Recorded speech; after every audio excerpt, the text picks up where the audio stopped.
नमस्कार दोस्तों, स्वागत है आपका हमारे YouTube चैनल ज्ञान थोड़ा हटके में। क्या आपने कभी सोचा है कि एक सूखाग्रस्त इलाके में भी कुछ नदियां ऐसी हैं जो जीवन का संचार करती हूँ। आज हम बात करेंगे बुंदेलखंड की ऐसी ही दो अद्भुत नदियों के बारे में, कैन और बेतवा। यह नदियां सिर्फ पानी नहीं बल्कि संस्कृति, इतिहास और जीवन का प्रतीक है।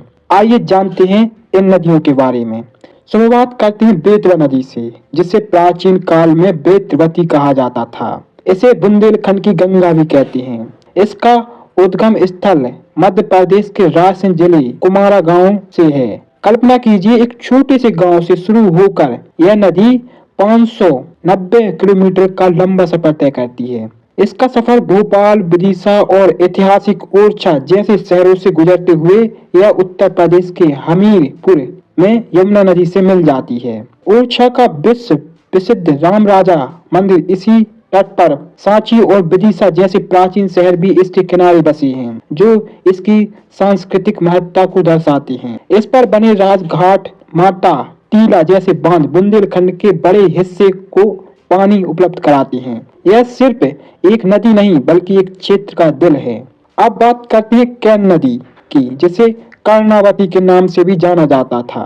कैन अपनी अद्भुत सुंदरता और अनूठे पत्थरों के लिए मशहूर है। इसका उद्गम मध्य प्रदेश के कटनी जिले के कैमूर की पहाड़ियों से निकलती है। इसकी लंबाई लगभग 427 किलोमीटर है। इसका सफर पन्ना टाइगर रिजर्व के घने जंगलों से होकर गुजरते हुए यह उत्तर प्रदेश के बांदा जिले में यमुना नदी से मिलती है। एक अनोखा पत्थर साजर।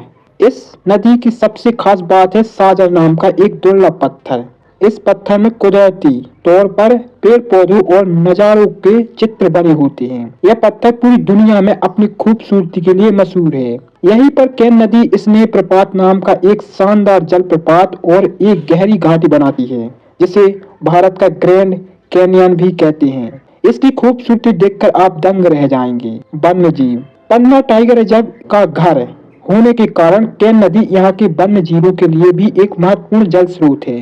दोस्तों, इन दोनों नदियों का जिक्र हो और कैन बेतवा लिंक परियोजना की बात ना हो, ऐसा भी नहीं हो सकता।